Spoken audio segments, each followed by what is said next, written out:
Hi, I'm Warren Sprouse. I'm your host and guide every Sunday night here on the Bible Forum. We're glad for you to join us if you want to, 8 to 10 p.m. Eastern, live. You can join our chat room, folks. I want to talk to you about abortion. Did you know that in America, suddenly, we don't like abortion anymore? A bill revoking the medical license of any doctor who performs an abortion passed the Oklahoma House of Representatives just last week and is on its way to the Senate. House Bill 1182 passed 71 to 21, and the bill would add, quote, performance of an abortion, end of quote, to the list of unprofessional conducts that can get a doctor's license revoked. Any doctor who performs an abortion would lose his or her license in 1 year, or for 1 year. Representative Jim Olson, a Republican, is the bill's sponsor. And according to the Baptist Messenger, Olson said, quote, in supporting this, we are thinking about the value of the life of the mother and equally the life of the baby. There's a novel thought. Governor Kevin Stitt, a Republican, is likely to sign the bill. And Olson said, we are told the U.S. Supreme Court is the supreme law of the land and that we cannot protest its decision. Well, there's a court even higher than the Supreme Court. There is the court of God. Abortion is a violation of the law of God. Now you need to understand in Oklahoma, Republicans control both chambers. The bill allows for an exception to save the mother's life or to prevent substantial or irreversible physical impairment of the mother that substantially increases the risk of death. But it also says an abortion on the basis of the mental or emotional health of the mother shall be grounds for denial or revocation of a medical license. How about that? Now, you do know that some women are rendered almost useless by the strain of birthing a baby. I'm not sure why, but I've seen it. It's real. Mentally, physically. Families must compensate with extensive help to offset the mother's inability to function effectively. This used to come under the heading of for better or for worse, or things we didn't know before we decided to have children. Today, it's grounds for killing a viable baby. Only now, not in Oklahoma. The message in Oklahoma, man up. In California, Democrats voted against a bill on Tuesday that would require physicians to render care to a baby who survives abortion. House Bill 1068 would establish a physician-patient relationship between a child born alive after or during an abortion and the physician who performed or attempted to perform the abortion. At least this is the summary provided to the Colorado General Assembly. Quote, the bill requires a physician to exercise the same degree of professional skill, care, and diligence to preserve the life and health of the child as a reasonably diligent and conscientious physician would render to any other child born alive at the same gestational age, and requires that the child born alive be immediately transferred to a hospital. End of quote.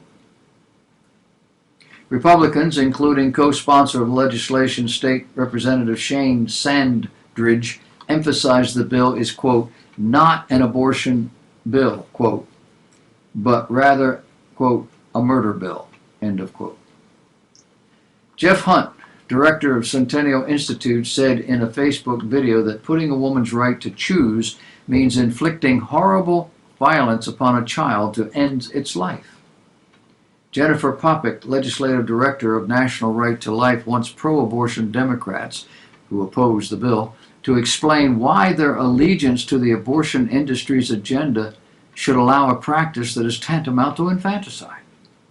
It's outrageous that a born-alive human person may be subjected to lethal violence and impunity with impunity or be treated as if she is medical waste. Sounds reasonable to me. And in Indiana, Indiana's Attorney General held a service for the remains of more than 2,400 unborn babies found in a late abortionist's home and car last year. 2,400 unborn babies in your home and your car. According to the Daily Caller, Indiana Attorney General Curtis Hill held a funeral service on Wednesday where he laid to rest 2,411 unborn babies whose fetal remains were kept hidden by abortionist Ulrich Klopfer. Hill said, "We lay to rest the remains of 2,411 unborn children. In doing so, we fulfill our obligation as a state, pursuant to law and conscience, to the unborn babies whose lives were terminated through abortions performed in clinics in Fort Wayne, Gary, and South Bend." Although these abortions took place from 2000 to 2003, until today the remains had yet to receive an appropriate resting place. The shocking discovery of 2,411 medically preserved fetal remains in Illinois, left in a garage and in the trunk of a car, was horrifying to anyone with normal sensibilities. Regrettably, there is no shortage of depravity in our world today, including due regard for the most vulnerable among us, and so we brought them home, back to Indiana. These babies deserve better than a cold, dark garage or the trunk of a car. This is where we have arrived. I'm old enough to remember when abortion was not legal. I'm old enough to remember when it began to happen. We changed the laws. We had a Supreme Court case where lawyers brought in an artist's rendition of what a 3-month-old fetus looked like in the womb. We did not have the equipment to be able to see that. They just drew from what they thought. And they said it doesn't look at all like a human being. It could be any mammal. Today we have the equipment, and we can watch that little child, and we can see that clearly it isn't just a mammal, it's a human being. And we are working hard to stop killing them before they have a chance.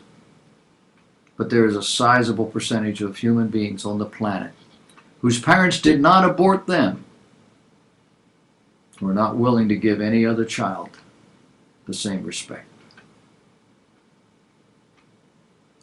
God help them.